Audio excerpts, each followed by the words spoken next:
Okay. Yes. Well, let's get started then. I'd like to welcome everyone to our weekly Disability Roundtable. We have done this for a number of weeks now, trying to bring the latest and best practices in disability to Ohio. And we welcome you to our presentation today. For many of you, Al Condeluci needs no introduction, but we've had Al to the Toledo area in the past, and that was part of our plan going forward until we all got shut in. So this is the next best way to get Al to speak with us. Personally, I've known Al for probably over 25 years. He brings a history of being a thought leader in the disability community, outright advocate for folks with disabilities and seniors. And I welcome you again, Alan. Would you like to at least give us a little bit of your background?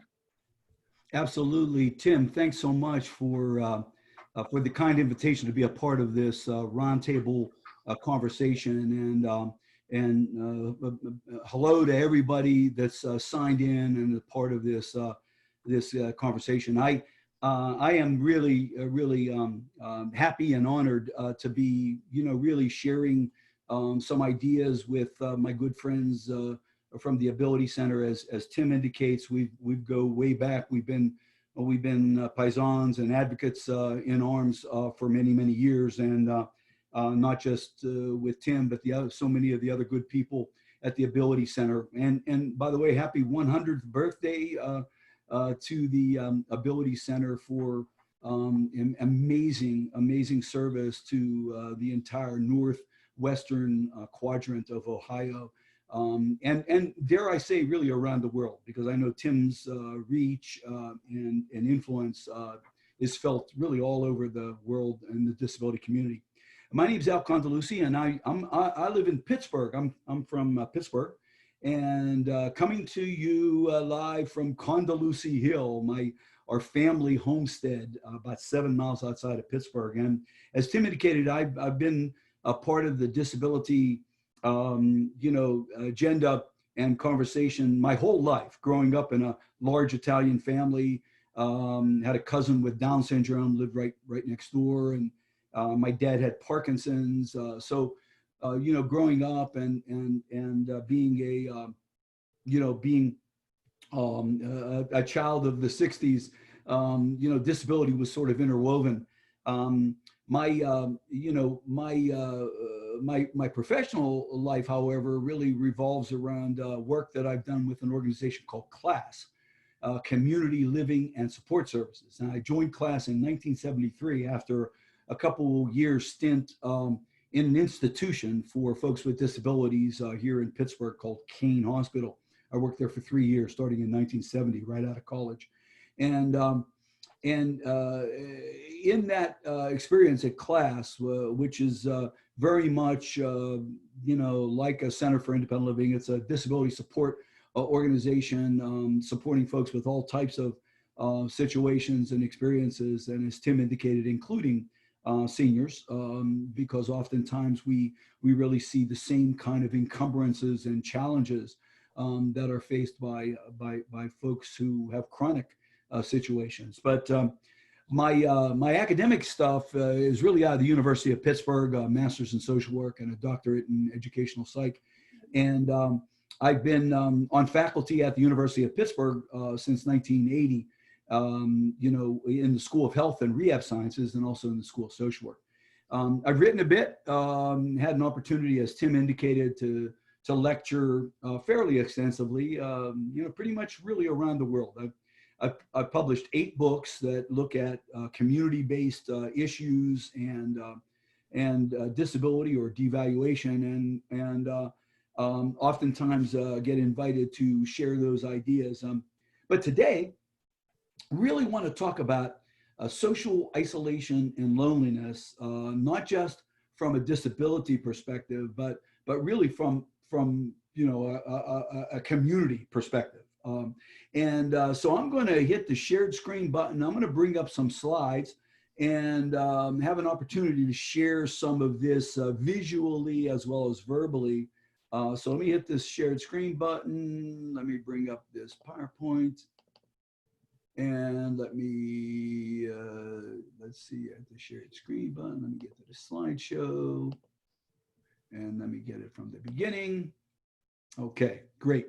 So this idea of social isolation and loneliness is, a worldwide issue.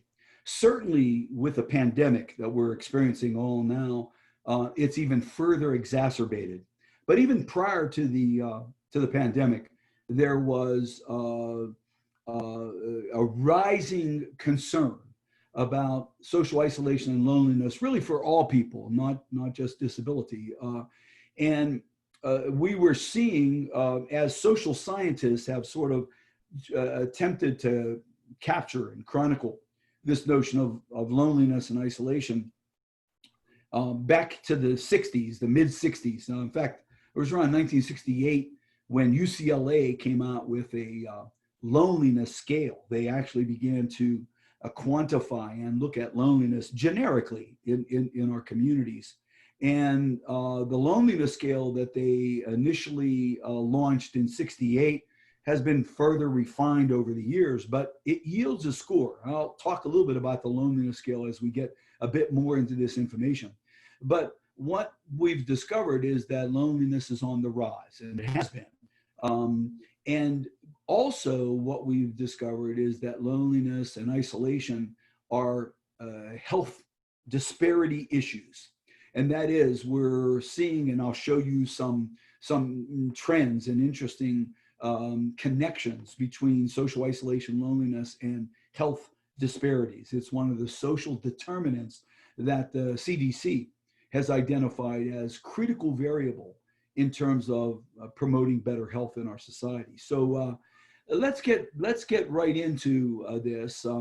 We know that people, all people, want to be active in their community. They want to contribute and be productive. People want to be treated with respect and dignity. And all of these things that are listed on this slide, we know are realities in our culture, and not just for people with disabilities or elders or people at risk of devaluation, but really for all people. We also know that when people have satisfying relationships, when they're connected, when they have more social capital, there are good things that follow that. Right? People are healthier, they're happier. Literally, cognitive functioning, the ability to sort things out and solve problems, are more focused. There's less depression or sadness or melancholy kinds of phenomena, and even people living longer. There's some really powerful evidence that people who have satisfying relationships, have more social capital, are not isolated, have these things happening in their life, and actually living longer is a part of that. However, we also know in our society that people that can be socially isolated, and when they are socially isolated, bad things happen, right? People feel excluded and alienated, more sick days, lower self-confidence, and actually mortality rates tied to when people feel socially isolated. We also know that there are groups of people in our culture, in our society, that are really at risk of more social isolation. And there's reasons why. We'll get into that in a minute.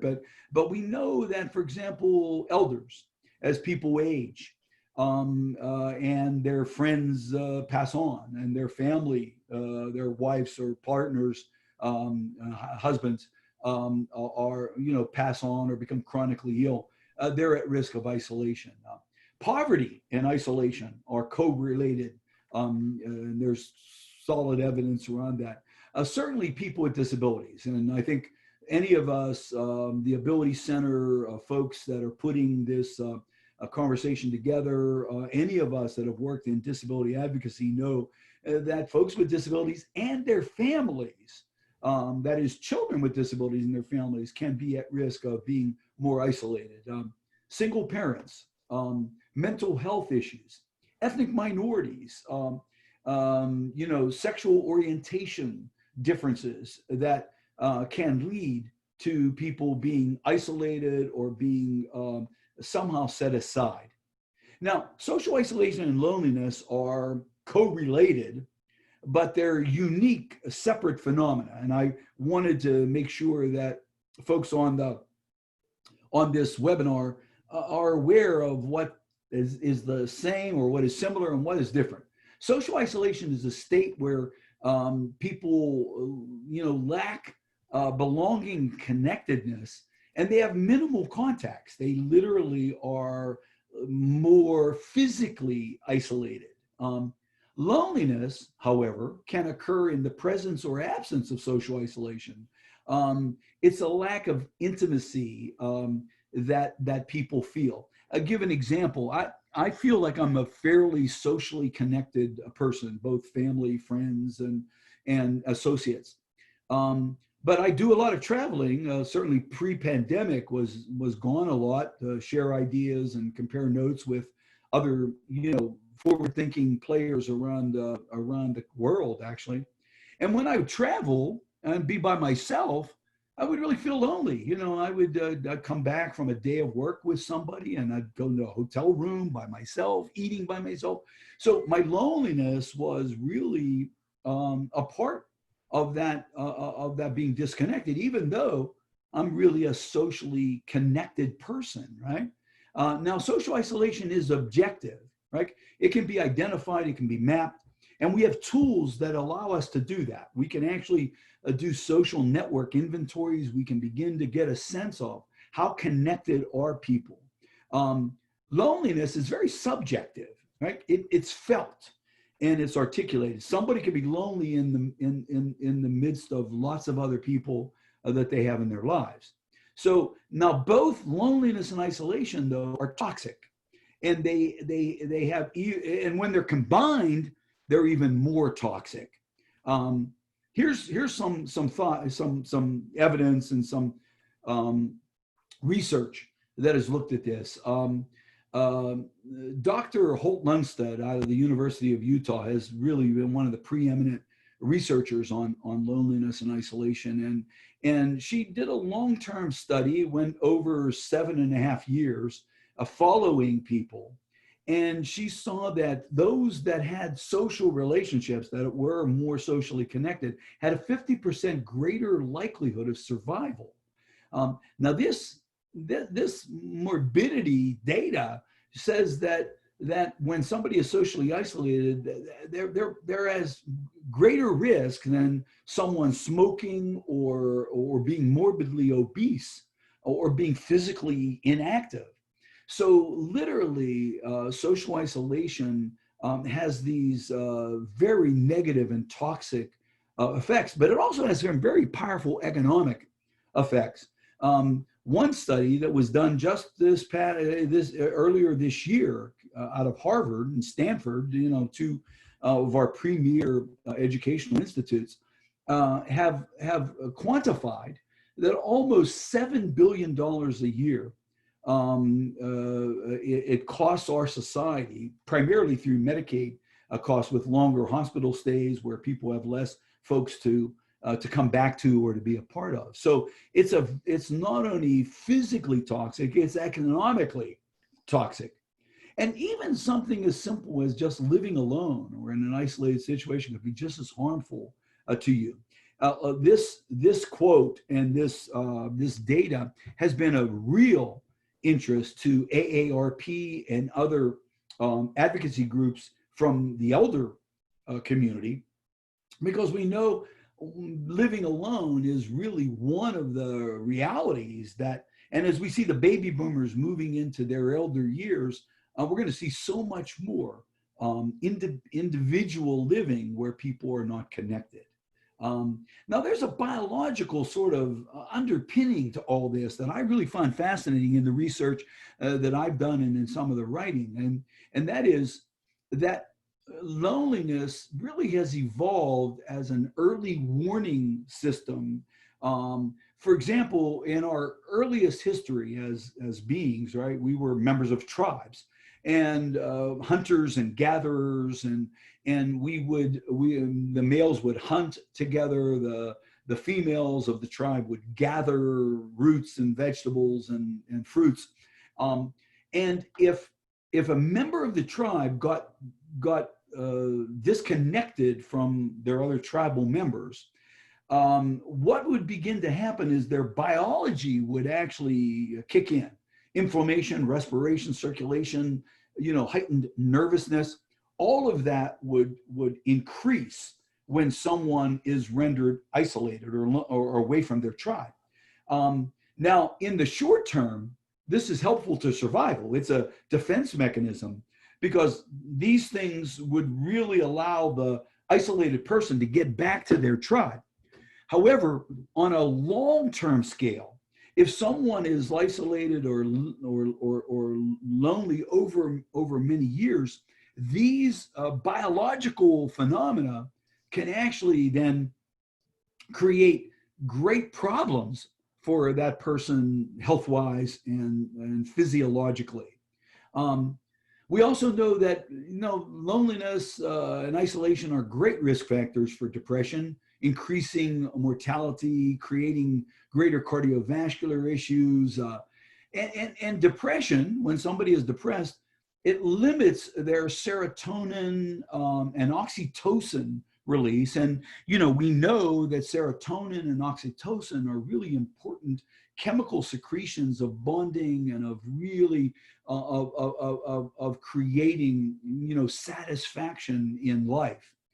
So there's this biological phenomena that ties into this. But the healthcare industry has really awakened to loneliness and isolation as a key determinant. As I mentioned, the CDC has identified social isolation and loneliness as social determinants for better health. But the whole idea of measuring and looking at social isolation and loneliness has been a relatively new phenomena. And in 2018, just a couple years back, Cigna Insurance Company did a very, very long, study looking at 20,000 Americans, not people with disabilities particularly, but just a random sample of Americans. And they used the UCLA Loneliness Scale to really try to get their hands around, the breadth of loneliness in our society. And what you have up on the screen are some of the data, some of the findings of the Cigna study. You can Google Cigna Loneliness Study, and you can see the full report and the executive summary, where this information that you see on your slide right now is further explored. But clearly, we're seeing loneliness on the rise. This UCLA Loneliness Scale has 20 items to it. And I sent a copy of this to the Ability Center, and Lisa has uploaded that onto your website. So if any of you are so inclined, you can actually download the loneliness survey and take it. You can actually take there are 20 questions, and it's a 4-point Likert scale. And so some of you who have done some research know that Likert scales oftentimes are used to do measuring of a phenomena. And they use a scale of never, rarely, sometimes, often, right? And they pose a question. And I put on this slide just 3 questions that come from the loneliness scale, right? So how often do you feel that you lack companionship? And they ask people to think about this and then answer never, rarely, sometimes, often, right? And then how often do you feel left out, right? And again, same scoring. You select one of those categories and you identify yourself. How often do you feel isolated? Now, once you finish the scale, you can, all 20 items, each of the answers are weighted. They have a value, and you can add them up, and it yields a score. For example, a 20 is the lowest score that you can get on a loneliness scale. And in fact, it actually is the highest score. 20 is meaning that you're really connected. 80 is the highest score you can get, or the worst. If you score an 80, wow, you're always feeling disconnected. Now, this obviously averages out. And in the United States, 43 is, according to the UCLA researchers, is sort of like the midpoint. If you score above a 43, then you're at risk of loneliness. Now, the Cigna study found that Americans, the 20,000 Americans that actually answered this survey, scored a collective 48. And the folks that were highest, meaning loneliest, were the youngest people, which was really, to the researchers was very, very intriguing. I mean, how could the youngest people who have access to computers and technology and can stay connected through, Instagram and Facebook and all these other media platforms, how could they be more lonely? But we're discovering that technology actually could be one of the phenomena of our current society that can lead to that.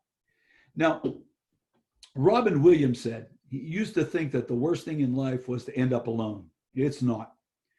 Robin Williams said the worst thing in life is to end up with people who make you feel alone. And what this quote segues to really is not just quantity of relationships, but quality of relationships. The people that we have in our lives, the most important people in our lives. Sociologists call this our covenancy circle. Those people that we trust the most and that we love the deepest and that we rely on the most, right? And so loneliness and isolation is not just a quantity issue, it's a quality issue, right? And we know, those of us who are disability advocates know that there are some real reasons why individuals and families can, in fact, be rendered more isolated, caused by some of the phenomena surrounding disability. For example, economic impact. In order to be connected, it really does require that people have, some economy, that they have some disposable dollars where they can literally be a part and pay their way to be a part of something. However, we also know that folks with disabilities are the highest cohort of people who are unemployed and who have are the most economically challenged cohort in our society. So economics can lead way to clearly more isolation and disconnection. Logistics. I know my dad had Parkinson's, and when we would take dad, we wanted dad to be out and about and a part of the community, but it was a logistical nightmare for us. We as a family had to sort everything out before we could actually go somewhere with dad. Where could we park? Was there a bathroom that was accessible and readily available? And would dad feel welcomed? Would people, look at him, down their nose or move away? All those other kinds of things that folks with disabilities can tell you happen in their lives all the time. Increased medical appointments. For every time that somebody is going to a doc, that's one less minute that they're engaging and that they're really involved in connections with people.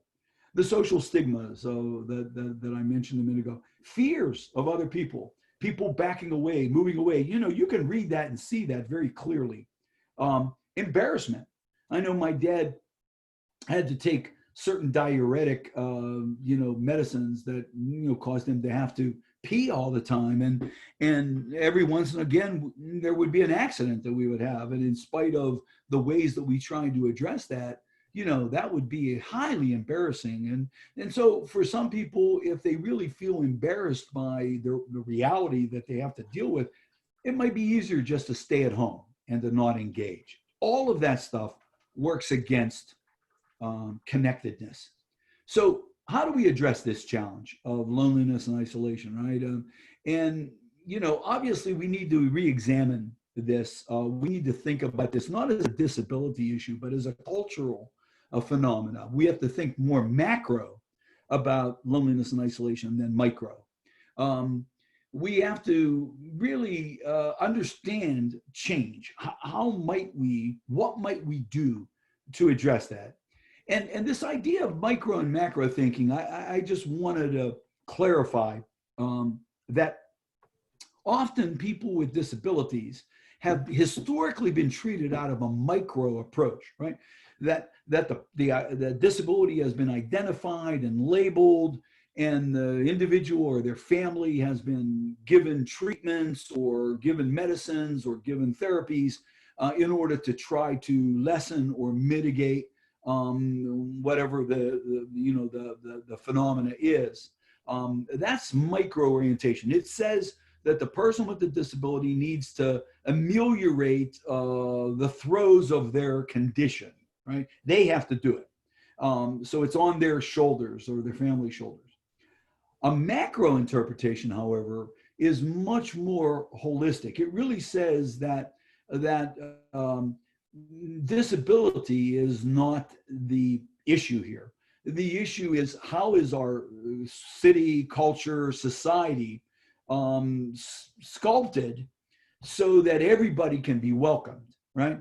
Before this webinar, I was talking with Tim Harrington about part of the agenda of the Ability Center to be to make Toledo and the northwestern sector of Ohio the most accessible, disability friendly place in our country. And that macro agenda is right on. I mean, Tim has always been a visionary about this stuff, and clearly changing the culture is really a critical ingredient. And let me kind of just share with you that there have been things done in relationship.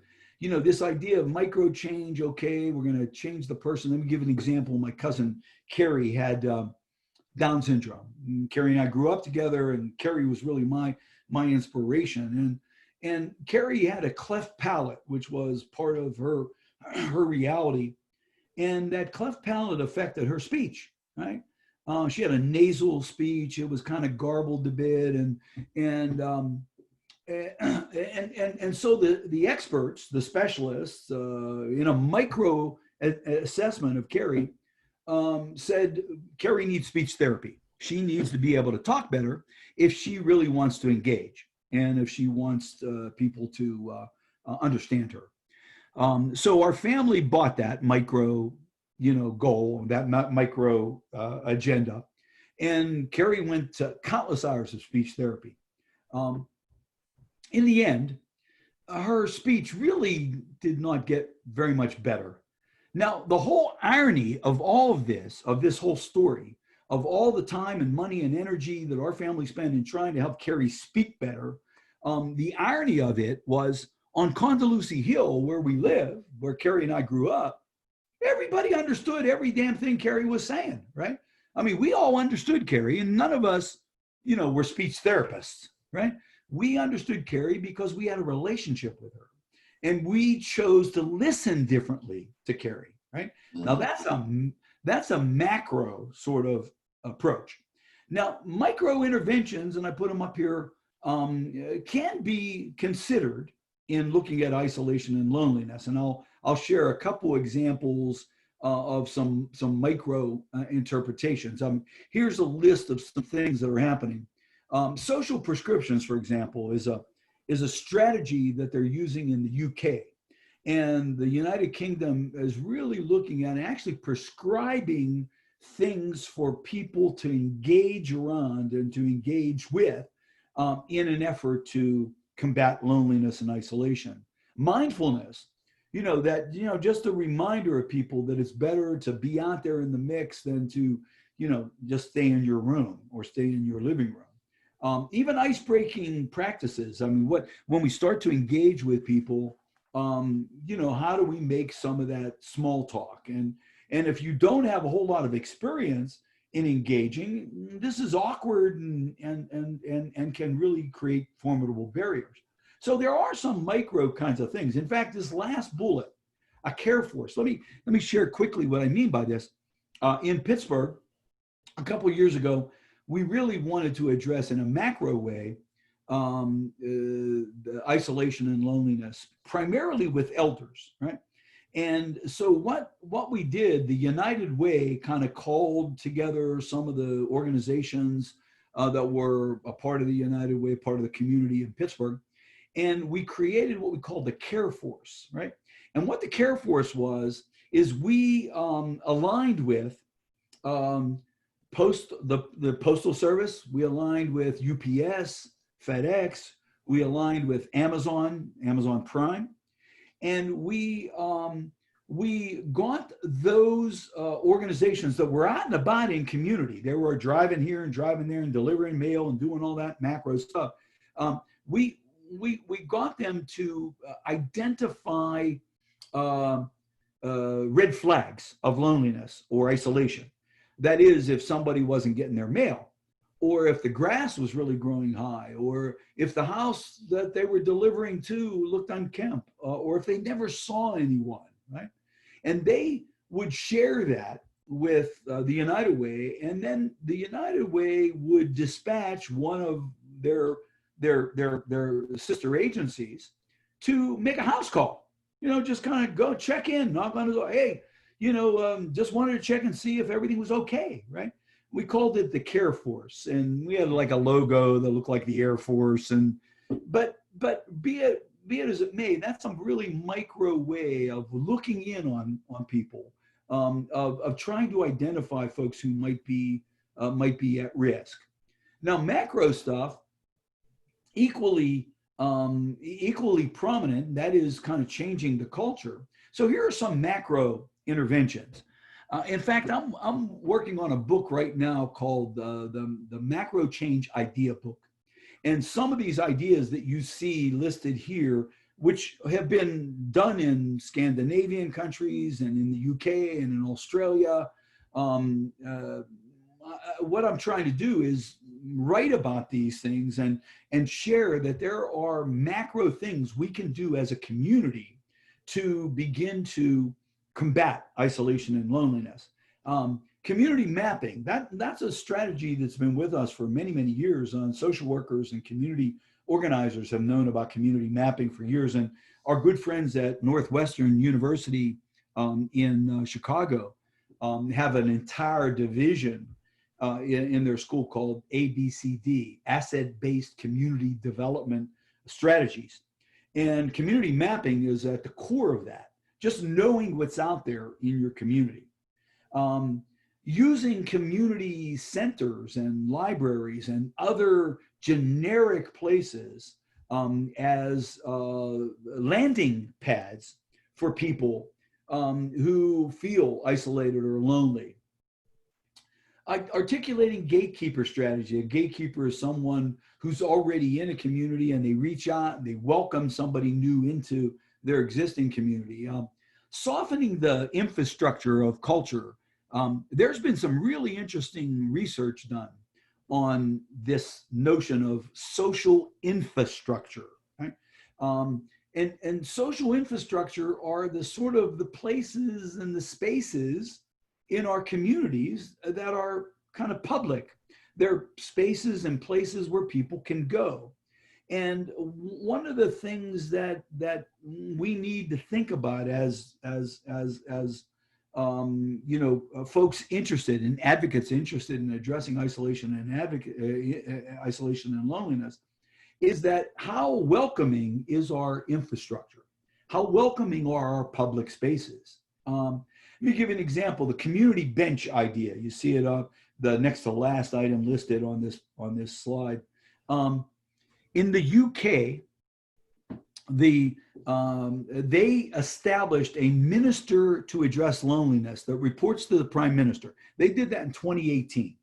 And they are concerned about just generic isolation and loneliness and its negative effect in their country. And so this community benches idea was generated in the UK, where you know the Minister of Loneliness and their staff went to public spaces like parks, identified benches, especially benches that were utilized pretty often. And then they put a little sign on the bench, right? And that sign quite simply just said, you know, if you're sitting at this bench and there's someone else, introduce yourself. Find something to talk about, right? Now, as silly as that seems, or as trite as that is, to have to remind people to introduce themselves or to talk, in the UK, the Minister of Loneliness and their office have really identified that that doesn't happen often. And so this idea of community benches, we did a project here in Pittsburgh called the Coffee Connection. And what we did with the Coffee Connection is we identified a couple coffee shops, privately owned coffee shops in neighborhoods. And we aligned with the owner of the coffee shop. We asked them if we bought sleeves to go onto the coffee. All of us have been in coffee shops. You know, when you get a cup of coffee, they give a sleeve to put around it so you don't burn your hands. We made sleeves that said on one side, open for conversation, and on the other side, it says, sorry, working on a report.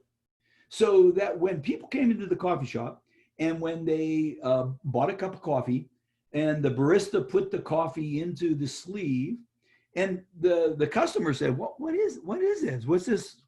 Open for communication, working on? He said, well, if you want to, you know, if you got some time and you want to chat, just turn your coffee sleeve open for conversation, and other people who are here might, you know, come over and say hello, right? And if you're working on a report, if you need to, you know, dig your nose into your computer, go ahead, you know, just turn your coffee that way and nobody will bother you. And that idea, just that simple idea, was amazing. And we had city council, we did this at a coffee shop called Biddles in Pittsburgh. And we had our city councilman who represents the district that Biddles is located in. We had him come and watch. We had him the very first day we did this. And of course, nobody knew what to do. So there was very little communication. But then after the second week, we had Mr. O'Connor, Corey O'Connor is his name. We had him come again.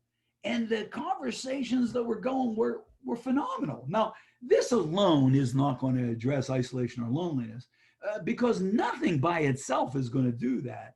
But with the steps that we all take collectively, there are things we can do. Let me go back to the UK, right? They established this Minister of Loneliness in 2018. And they initiated 3 major national actions, right? They got their government to accept these actions, right? And number 1 was to reduce stigma. As we know, nobody wants to say that they're lonely. Nobody wants to admit that they're isolated or they feel isolated. Because they'll be looked at as like some kind of a loser, right?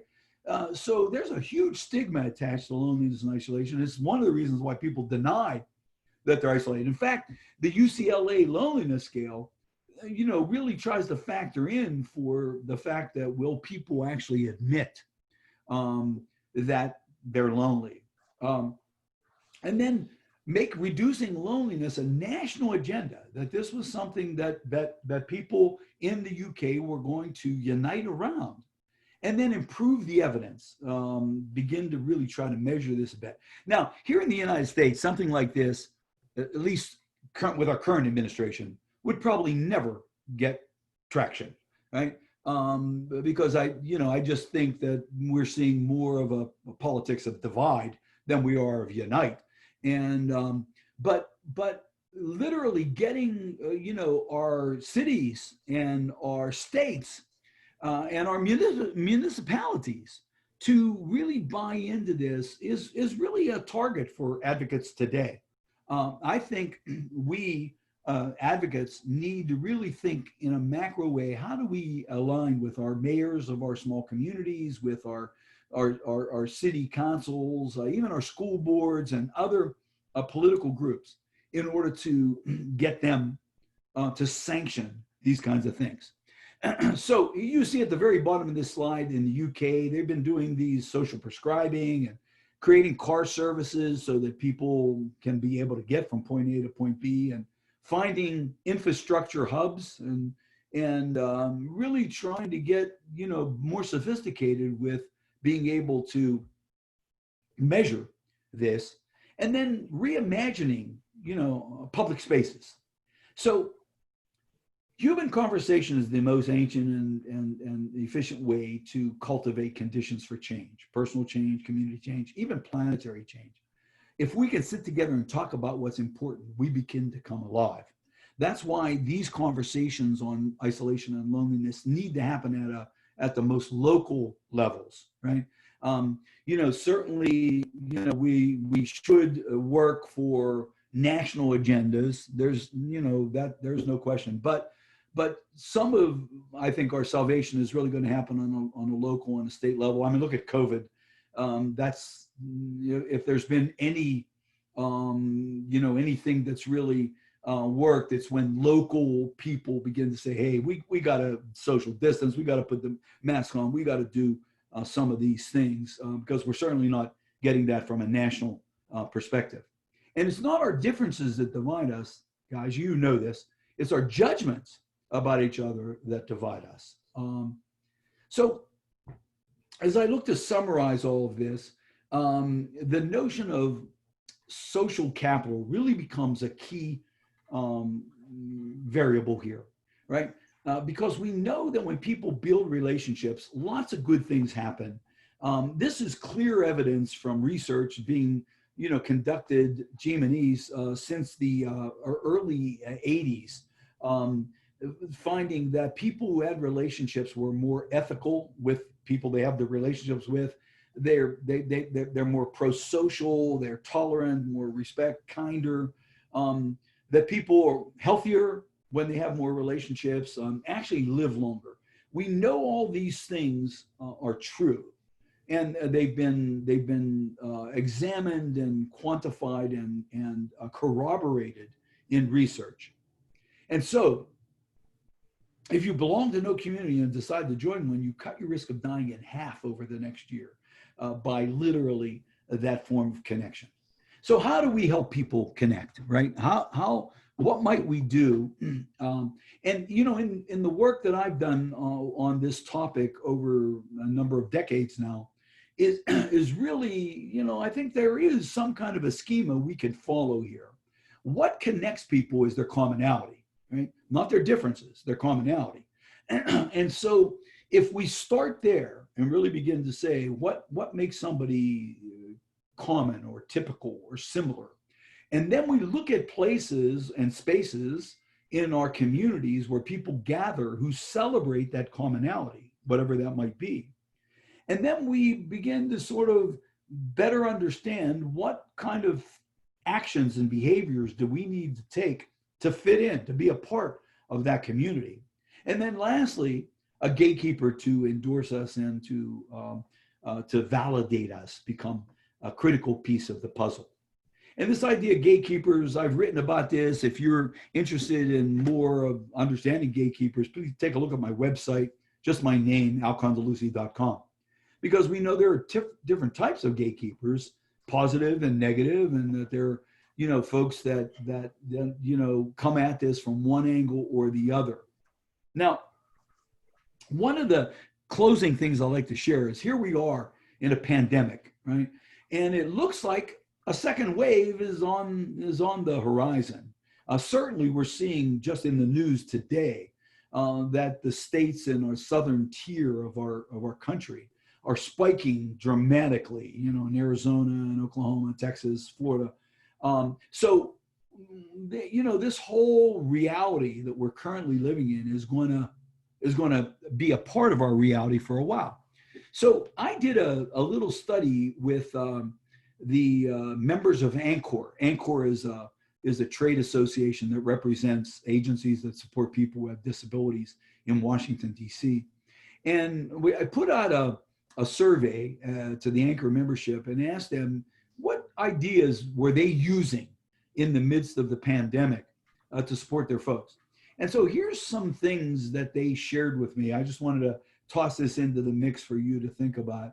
Obviously, Zoom, the platform we're using for this, has become, I've gone to Zoom parties and I've gone, Zoom dinner dates. And so Zoom has some real possibilities. And we need to think about the digital divide and the technology necessary to use these kind of platforms.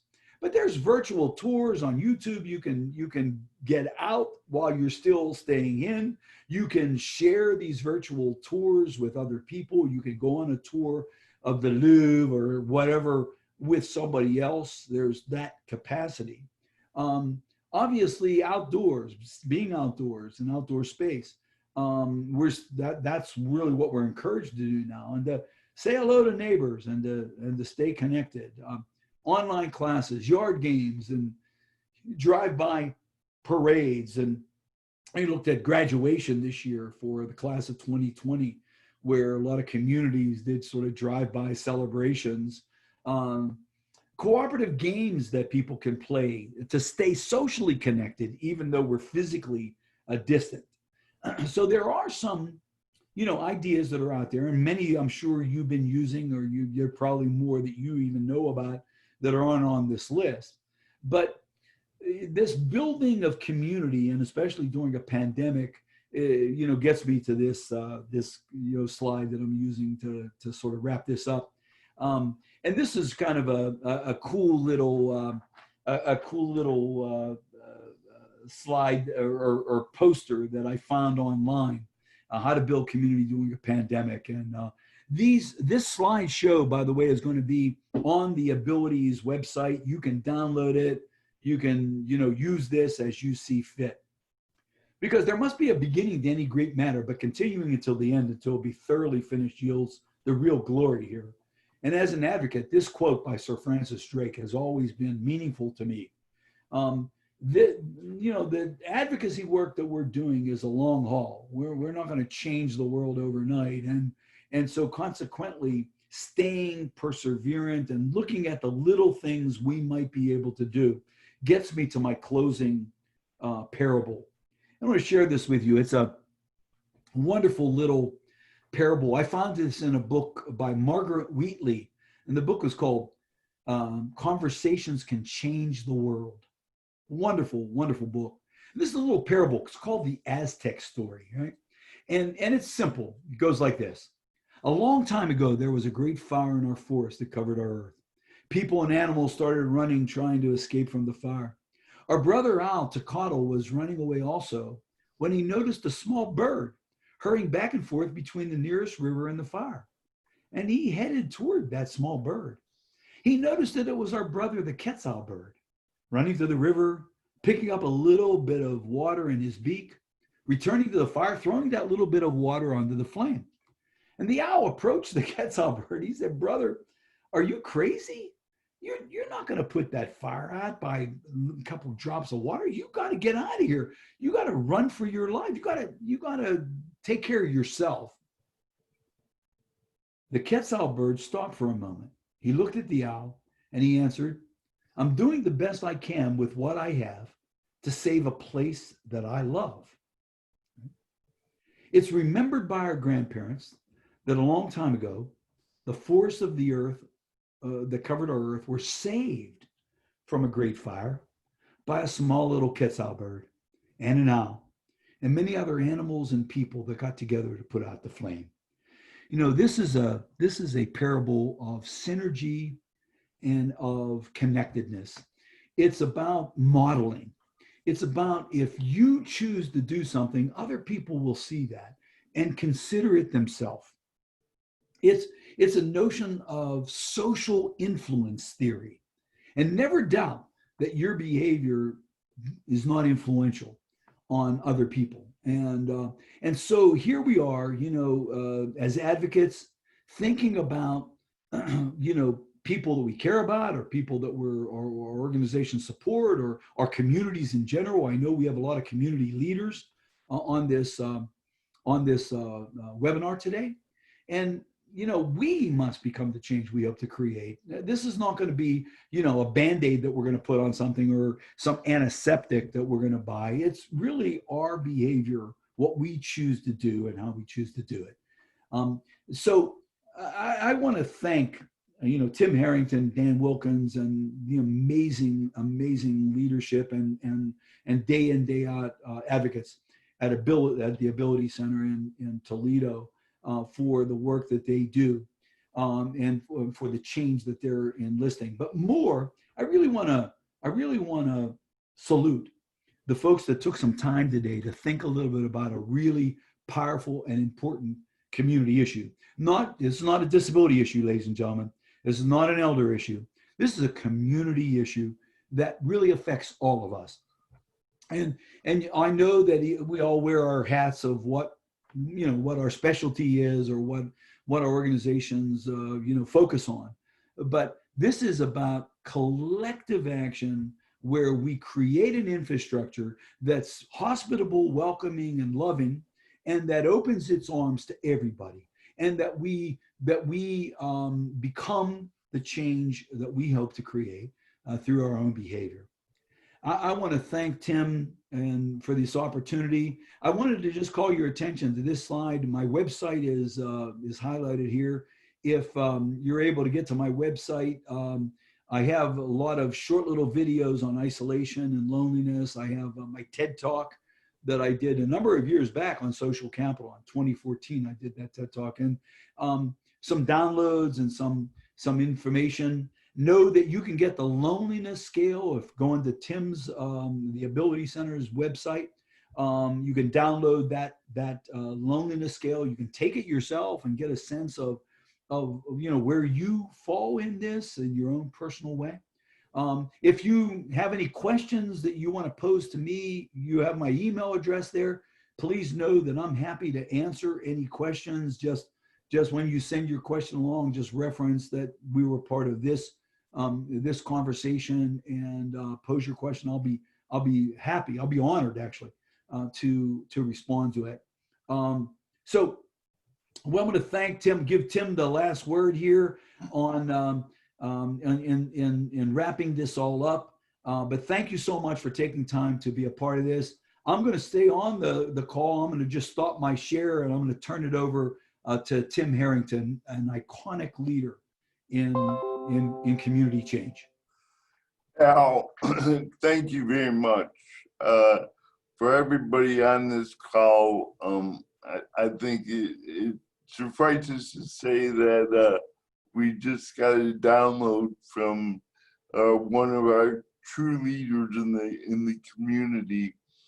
I think the best outcome of this meeting is that we put a name on something that is all around us, and that is loneliness. Yeah. We see it, but I don't think we name it. And I think by naming it, we can begin putting our arms around it.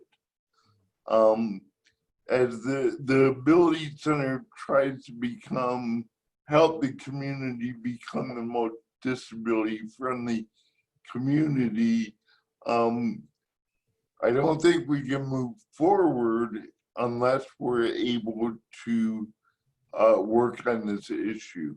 And this is certainly something that we cannot do alone. This is one more issue that involves lots of individuals. It's spending energy to work on. But I think today we planted the seed for how we begin thinking about this, and then there's going to be need for more energy to decide what we do with it. and how we address it. So Al, thank you again for being part of this. I'd like to thank everybody that's been on the call, reminding you that we've been doing this every Thursday at 10 o'clock, and I invite you to the Ability Centered website to look at other recorded conversations that we've had with the disability community. So with that, Al, thank you very much, and everybody have a great day. Thank you. Thanks, Tim.